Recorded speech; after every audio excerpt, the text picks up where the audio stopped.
Imagine being 17 years old and hearing voices that command you to save your nation.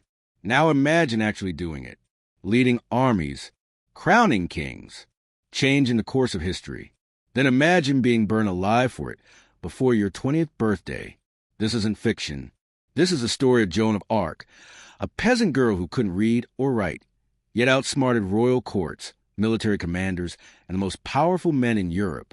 A teenager who went from tending sheep to commanding thousands of battle-hardened soldiers.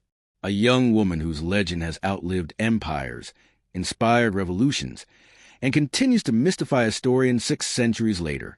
What really happened in those fields near Domremy when Joan first heard the voices?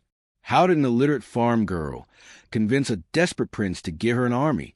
What made hardened warriors follow a teenage girl into battle?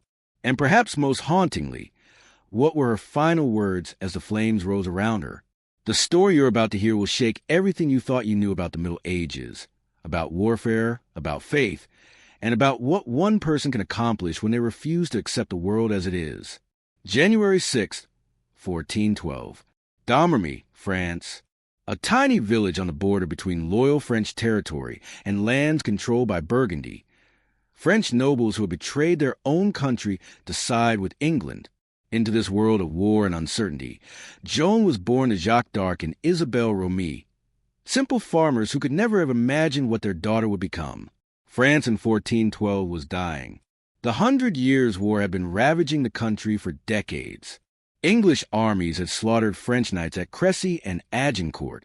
The mad King Charles VI sat on the throne, but he believed he was made of glass and refused to let people touch him. The Dauphin, the rightful heir, Charles VII, was weak, indecisive, and controlled by squabbling advisors. Meanwhile, Henry V of England claimed the French throne for himself, and Burgundian traders helped him take it piece by piece.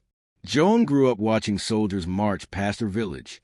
She saw farms burned, neighbors killed, entire communities destroyed. But she was just an ordinary girl, wasn't she? She tended her father's sheep, helped with household chores, went to church. She was known for being unusually pious, perhaps too pious. While other children played, Joan would slip away to pray.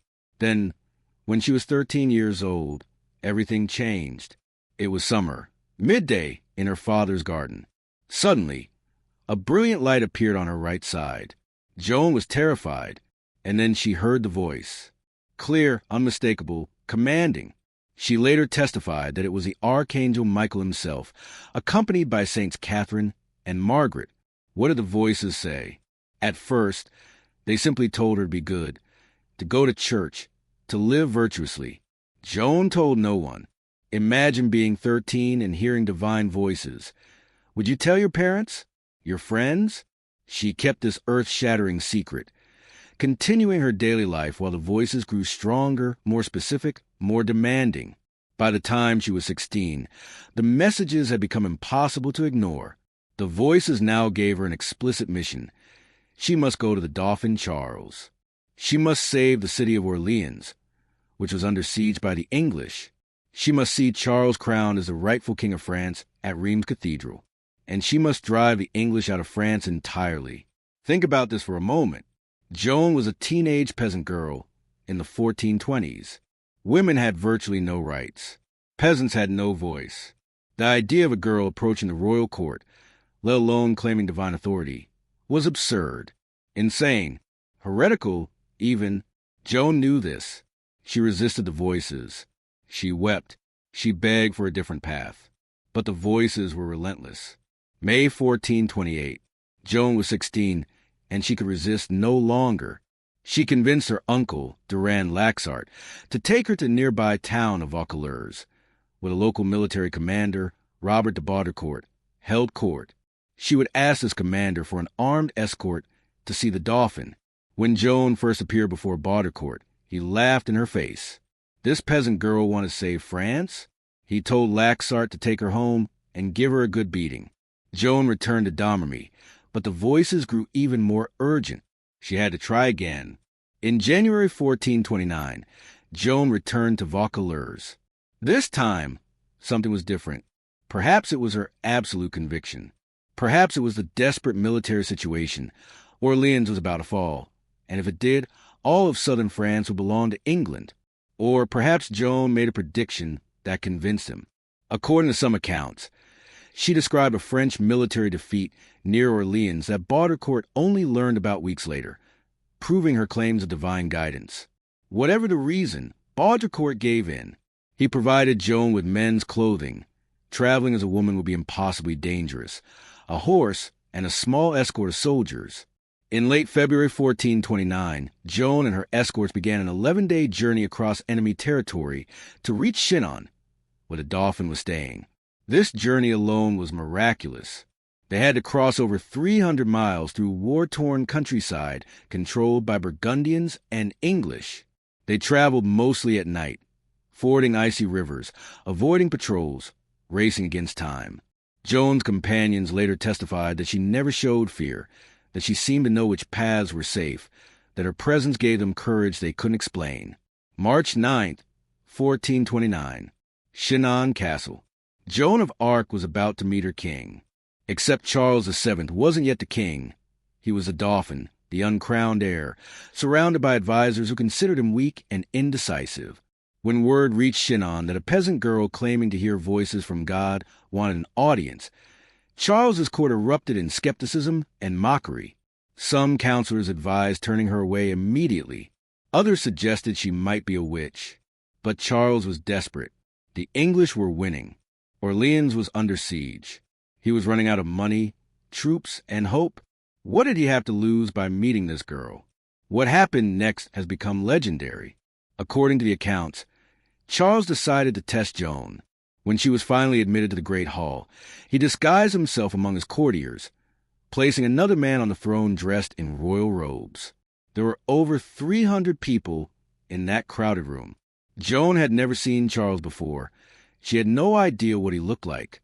She walked straight up to him, not to the man on the throne, not to the obvious nobles. She walked directly through the crowd to the unremarkable young man hiding among his courtiers, knelt before him, and said, "Most noble Lord Dauphin, I am Joan the Maid, sent by God to aid you in your kingdom." The room fell silent. Charles was shaken. How could she possibly have known? Then came the second test. Charles took Joan to a private chamber, and there, with no witnesses, she told him something. To this day, no one knows what she said in that room. Charles never revealed it. Joan never revealed it. But whatever she told him, it changed everything. When they emerged, Charles's entire demeanor had transformed. He believed her. What could she have said? Historians have debated this for centuries. Some believe she revealed knowledge of his secret doubts about his own legitimacy. There were rumors that he was a bastard, not the true heir. Some think she described a private prayer he had made, asking God for a sign. Others believe she gave him a prophetic vision of what would come. We will never know. But from that moment, Charles committed to Joan's mission. Still, Charles's advisors demanded more proof. For 3 weeks, Joan was interrogated by theologians at Poitiers. These were learned men, doctors of theology, experts in canon law. They questioned this illiterate teenage girl about scripture, about prophecy, about the nature of her visions. They tried to trick her, to catch her in contradictions, to expose her as a fraud or a heretic. But Joan answered every question with a mixture of simple faith and piercing intelligence that left them stunned. When one theologian demanded a sign from God, Joan replied, "I have not come to Poitiers to give signs, but take me to Orléans, and I will show you the sign for which I was sent." When they questioned whether God really needed soldiers if he wanted to save France, she responded with the famous line, "The soldiers will fight, and God will give the victory." The theologians could find no fault with her. Against all odds, they declared that there was nothing contrary to faith in her mission, and that given the desperate situation, the Dauphin should make use of her help. Joan of Arc had passed every test. Now she would face the greatest test of all, war. April 1429. Blois, France. Joan of Arc was given command of a military escort to relieve the siege of Orléans. The 17-year-old girl, who had never held a sword before February, was now leading an army. But this was no ordinary army, and Joan was no ordinary commander. She began by shocking everyone with her demands. First, she required all the soldiers to go to confession and attend Massachusetts. Second, she banned prostitutes from the camp, a standard feature of medieval armies. Third, she forbade looting and swearing. Hardened mercenaries and nobles looked at her in disbelief. What kind of army was this? Yet somehow it worked. The men cleaned up their behavior. They confessed their sins. They attended Massachusetts. And strangest of all, their morale skyrocketed. Joan carried a banner depicting Jesus and the angels rather than a sword. She told her soldiers that God was with them, that they would win, that they were fighting for a righteous cause. In an age of faith, this message was electrifying. Joan didn't claim to be a military genius. She left tactics to experienced commanders like the Duke of Alençon and Jean de Dunois, but she brought something no commander could: absolute conviction. She told them where the enemy would be, and she was right. She told them when to attack, and they won.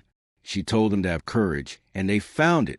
On April 29th, 1429, Joan's convoy entered Orléans. The city had been under siege for 7 months. The people were starving, desperate, ready to surrender. Then Joan rode in, carrying her banner, and everything changed. Witnesses described the scene as miraculous. People poured into the streets. They touched her armor, her horse, her banner. They wept. They fell to their knees. After months of despair, hope had returned, and Joan told them exactly what she had been telling everyone. The siege would be lifted. Orléans would be saved. God had promised it. The English commanders outside the city walls were terrified, not of Joan's military skill, but of what she represented. The Earl of Suffolk sent her a message: surrender or be burned as a witch. Joan sent back her own message: leave France or face God's wrath. On May 4th, the assault began. Joan led the attack on the fortress of St. Louis. The French soldiers, energized by her presence, fought with ferocity the English hadn't seen in years. They took the fortress. Joan was hit by an arrow above her breast, a serious wound. Her men wanted to retreat. Joan refused. She pulled out the arrow herself, said a prayer, and went back into battle. The soldiers, seeing their teenage commander bleeding but unbowed, went berserk. They fought as if possessed. They won. 3 days later came the decisive moment. The fortress of Les Tourelles controlled access to Orléans. Take it, and the siege was over. Lose the assault, and the campaign would fail. Joan led the charge across the bridge. English arrows filled the air. French soldiers fell by the dozens. And then Joan herself was hit. An English crossbow bolt went straight through her shoulder, between the neck and the breast, going through to her back. The pain was excruciating. Joan was carried from the battle, weeping. The French commanders decided to call a retreat. They had lost their talisman. The day was over. But Joan of Arc was not done. While doctors tended her wound, she prayed. And then, impossibly, she got up, put her armor back on, grabbed her banner, and rode back to front lines. Her soldiers couldn't believe their eyes. The Maid was back. The Maid was alive. God was with them. The attack resumed with savage intensity. Jean d'Aulon, her squire, planted Joan's banner on the fortress wall. The English commander, William Glassdale, fell from the bridge and drowned in the river, weighed down by his armor. The fortress fell. The next day, the English army withdrew from Orléans. The siege was lifted. The impossible had happened. Joan of Arc, 17 years old, wounded, bleeding, had delivered the first major French victory in a generation. Orléans was just the beginning. Joan's voices told her the next mission: get Charles to Rheims Cathedral, where French kings were traditionally crowned. Only then would Charles be the legitimate king in the eyes of God and the people. There was just one problem. Rheims was deep in enemy territory. To reach it, the French army would have to fight through multiple English-held towns and fortresses. Charles's advisors thought it was suicide. Charles himself hesitated. They should consolidate their gains. They argued. They should negotiate. Joan would have none of it. Noble Dauphin, do not hold such long counsel, she told Charles, but come as quickly as possible to Rheims to receive your crown. Her voices had promised success. They would succeed. In June 1429, the French army began its campaign. Joan rode at the front, her banner flying, her armor shining. Town after town fell. Jargeau, Mung-sur-Loire, Beaugency. At the Battle of Patay on June 18th, the French destroyed an English army in what became known as the Agincourt in reverse, a crushing victory that shattered English military dominance in France. The momentum was unstoppable. As the French army marched toward Reims, towns that had been under English or Burgundian control for years opened their gates without a fight. The mere presence of Joan of Arc, this teenage girl who could not be killed, who God had sent to save France, was enough, people believed, and belief changed everything. On July 16th, 1429, the French army arrived at Reims. The city surrendered immediately. The cathedral was prepared. And on July 17th, Charles VII was crowned King of France, with Joan standing beside him, holding her banner. Joan wept. Her mission was complete. The voices had promised this moment, and it had come to pass. She later testified that she told Charles, "Noble king, now is accomplished the pleasure of God, who wished that I should raise the siege of Orléans and bring you to the city of Reims to receive your holy coronation, showing that you are true king and the one to whom the kingdom should belong." Joan wanted to go home. She told Charles that her mission was finished, that she had done what God asked. She wanted to return to Domremy, to her parents, to her simple life. But Charles wouldn't let her go. France wasn't saved yet. English forces still occupied Paris and much of northern France. The king needed his miracle worker. Joan reluctantly agreed to continue fighting, but she confided to friends a dark premonition. "I shall last a year, scarcely longer." She was right. The campaign to take Paris in September 1429 was a disaster. The attack was poorly planned, the army divided.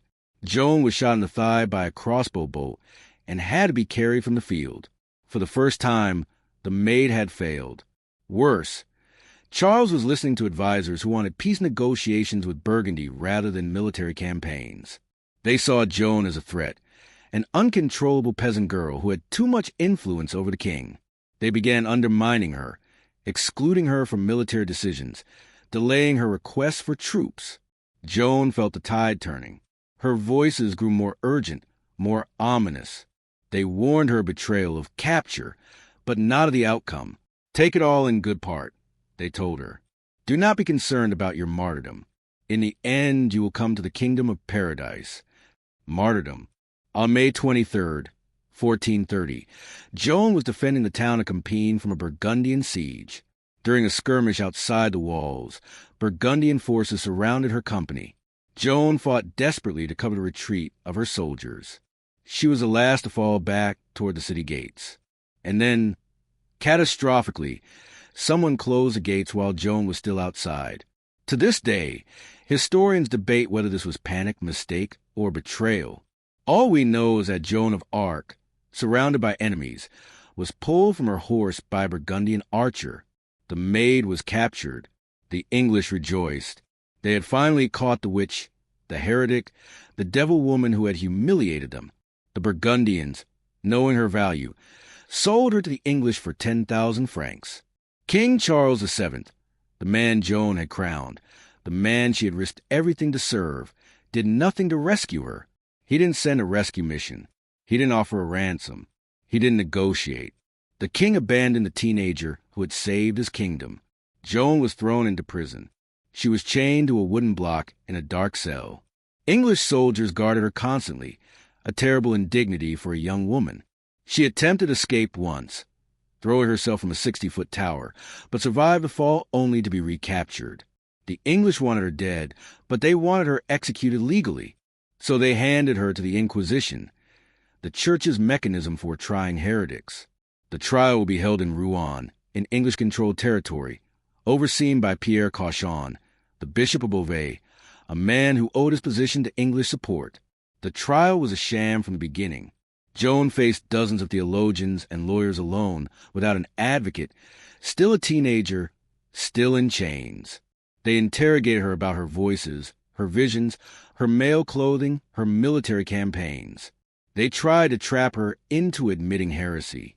But Joan, uneducated and alone, defended herself with remarkable intelligence and courage. When they asked why she wore men's clothing, she responded that it was necessary for safety among soldiers. When they pressed her about whether she was in God's grace, she gave one of history's most famous responses. "If I am not, may God put me there, and if I am, may God so keep me." It was a perfect answer. If she said yes, she was guilty of pride. If she said no, she admitted to being a sinner outside God's favor. Her response made it impossible to trap her. The theologians couldn't break her testimony, so they resorted to threats and manipulation. They told her the voices were demons. They said she would burn unless she recanted. They isolated her, exhausted her, terrified her. May 24th, 1431. After months of interrogation, Joan finally broke.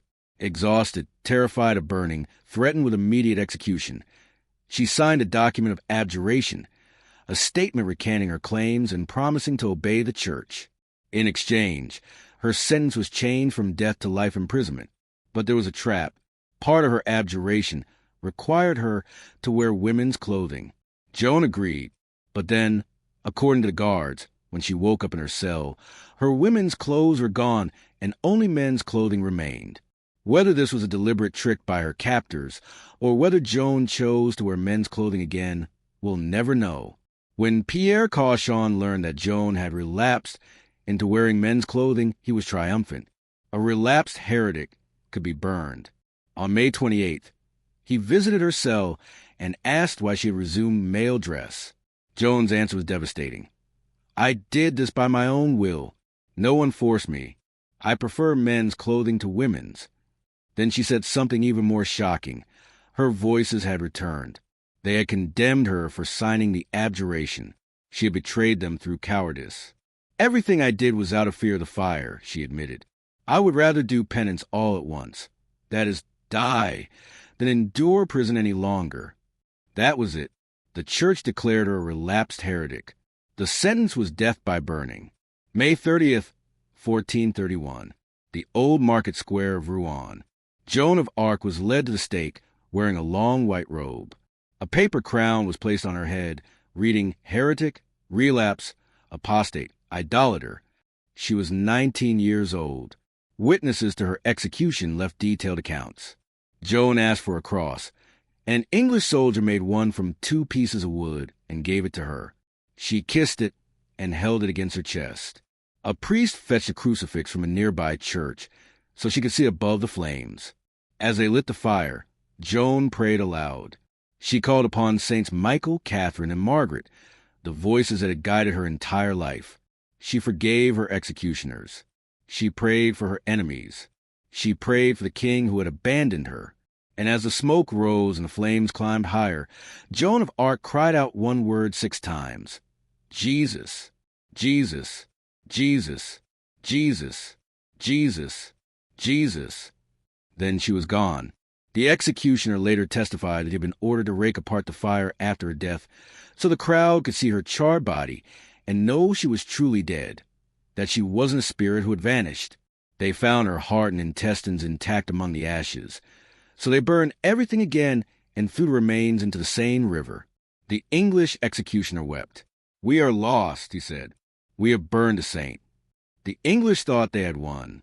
They had killed the Maid of Orléans, discredited her mission, proven she was a heretic and a witch. But they had miscalculated terribly. Joan's death turned her into something far more powerful than she had been in life. She became a martyr, a symbol, an eternal icon of courage, faith, and resistance against impossible odds. 25 years after her execution, the church that condemned her held a new trial. Pope Calixtus III authorized a retrial of her case. This time, the verdict was different. Joan of Arc was declared innocent. The original trial was described as a dishonest fraud. Pierre Cauchon and the others who condemned her were posthumously excommunicated. In 1920, nearly 500 years after her death, Joan of Arc was canonized as a saint by the Catholic Church. But her influence extends far beyond the Church. Napoleon Bonaparte invoked her as a symbol of French nationalism. Suffragettes cited her as proof that women could lead. Mark Twain called her the most extraordinary person the human race has ever produced. George Bernard Shaw wrote a play about her. Countless films, books, songs, and works of art have tried to capture her story. What made Joan of Arc so powerful? It wasn't just that she won battles, though she did. It wasn't just that she heard voices, though she claimed to. It was that she believed, absolutely, completely, without doubt, that she had a mission, and nothing on earth would stop her from completing it. She was 17 when she led an army, 18 when she crowned a king, 19 when she died. In those 2 short years, she changed the course of European history. France rallied around her memory and eventually drove the English out entirely. The 100 Years' War, which had seemed endless, ended within 2 decades of her death. The France we know today exists because a teenage girl from Domremy refused to accept that her voices were impossible, that her mission was hopeless, that her circumstances defined her destiny. Joan of Arc teaches us something that resonates across the centuries. The most powerful force in the world is not armies or wealth or political power. It's belief, the absolute conviction that you have a purpose, that your cause is just, that you cannot fail because something greater than yourself guides you. She was a peasant girl who became a military commander, an illiterate teenager who outwitted theologians, a prisoner who faced down the Inquisition, a condemned heretic who became a saint, and perhaps most remarkably, she did it all before her 20th birthday. So here's the question that haunts me, and I want you to think about it. What if Joan's voices were real? What if she really was chosen by God for this impossible mission? And if that could be true for her, a poor, illiterate farm girl from medieval France, what might be possible for any of us if we found our purpose and pursued it with Joan's absolute conviction? What's your impossible mission? What would you do if you knew you couldn't fail? If this story moved you, if Joan's courage inspired you, if you want to hear more stories of extraordinary people who refuse to accept ordinary lives, subscribe to this channel, hit that notification bell, and tell me in the comments, what part of Joan's story affected you most? The voices at age 13? Her recognition of the Dauphin? The wound at Orléans? Her defense at trial? Or those final moments in the flames? Thank you for listening to the story of Joan of Arc, the teenage warrior who defied an empire, changed history, and proved that one person, armed with nothing but conviction, can move the world. Until next time, remember, legends aren't born. They're made by people who refuse to accept that their dreams are impossible. End.